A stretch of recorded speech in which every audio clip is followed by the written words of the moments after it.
Hello everyone, मैं आरती जैन आज आपको फीमेल रिप्रोडक्टिव सिस्टम में ओवरी की अनुप्रस्थ काट समझाने जा रही हूँ। ये आप बोर्ड में जो डायग्राम देख रहे हैं ये ओवरी की अनुप्रस्थ काट का चित्र है। आप देख रहे हैं फीमेल में एक जोड़ी ओवरी पाई जाती है। ओवरी एक अंडाकार संरचना होती है, आपको अंडाकार संरचना दिखलाई दे रही है। ओवरी के बाहर में एक परत पाई जाती है जिसे हम जोना पेल्यूसिडा कहते हैं, और ओवरी के अंदर में जर्मिनल इपिथीलियम, जनन इपिथीलियम जिसे भी कहा जाता है, इस जनन इपिथीलियम का आवरण पाया जाता है। इस जनन इपिथीलियम में oogenesis की प्रक्रिया होती है और एग का निर्माण होता है। oogenesis, आप oogenesis की प्रक्रिया में देखेंगे जहाँ पर अर्धसूत्री विभाजन होता है और जो गुणसूत्र की संख्या होती है वो गुणसूत्र की संख्या आधी हो जाती है। तो यहाँ पर आप देखते हैं जनन इपिथीलियम से कुछ जनन इपिथीलियम में बार बार विभाजन होता है और कुछ कोशिकाएं कट कट कर गिरती हैं। जो कोशिकाएं कट कर के गिरी हैं फॉलिकुलर कोशिका कहते हैं। ये फॉलिकुलर कोशिका एक ग्रुप बना लेती है, समूह बना लेती है। इनमें से ही कोई एक कोशिका बड़ी हो जाती है। जो कोशिका बड़ी हुई उसमें धीरे धीरे विभाजन होता है और वो धीरे धीरे यहाँ पर अर्धसूत्री विभाजन हुआ और अर्धसूत्री विभाजन के फल से वो किस में रूपांतरित हो जाती है, एग में रूपांतरित हो जाती है। अन्य कोशिकाएं सखी कोशिकाएं भी कहा सकते हैं या फॉलिकुलर कोशिकाएं कहते हैं, जो कि एग के चारों तरफ एक ग्रुप में रूप में रहती है।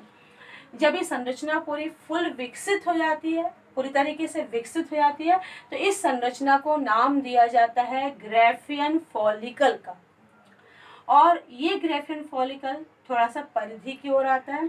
जैसे ही ग्राफियन फॉलिकल परिपक्व हो जाता है, ग्राफियन फॉलिकल के फटने से और अंडाशय की दीवार के फटने से एग इस ओवरी से सेकेंडरी oocyte अवस्था में बाहर निकलता है। एग के ओवरी से बाहर निकलने की प्रक्रिया को ओव्यूलेशन या अंडोत्सर्ग कहा जाता है। ओवरी से एग के बाहर निकलने के बाद आप देख रहे हैं जो ग्राफियन फॉलिकल बचता है, ये ग्राफियन फॉलिकल एक अंतःस्रावी संरचना में रूपांतरित हो जाता है। इस अंतःस्रावी संरचना को हम नाम देते हैं कॉर्पस ल्यूटियम का। ये जितनी भी संरचनाएं पाई जा रही है ये सभी संयोजी ऊतक में भरी हुई पाई जाती है। इस संयोजी ऊतक को हम स्ट्रोमा का नाम देते हैं, जिसमें रुधिर केशिकाएं, ब्लड कैपिलरीज वगैरह बिखरी हुई पाई जाती है। ग्राफियन फॉलिकल के से एग के निकलने के बाद जो संरचना निर्मित हुई उसे हमने कॉर्पस ल्यूटियम कहा, जो कि एक अंतःस्रावी संरचना है, एंडोक्राइन स्ट्रक्चर है। ये अंतःस्रावी संरचना एक हार्मोन स्रावित करती है। इस हार्मोन को नाम दिया जाता है प्रोजेस्टेरोन हार्मोन। और सबसे बड़ी बात, अगर मान लो निषेचन की प्रक्रिया संपन्न होती है तो ये कॉर्पस ल्यूटियम ग्रंथि बनी हुई रहती है और एम्ब्रियो के यूटेरस में यानी कि भ्रूण के गर्भाशय में स्थापित करने की संरचना में सहायता करती है। साथ साथ फीमेल में द्वितीयक लैंगिक लक्षणों का विकास करने में भी ये सहायक होती है।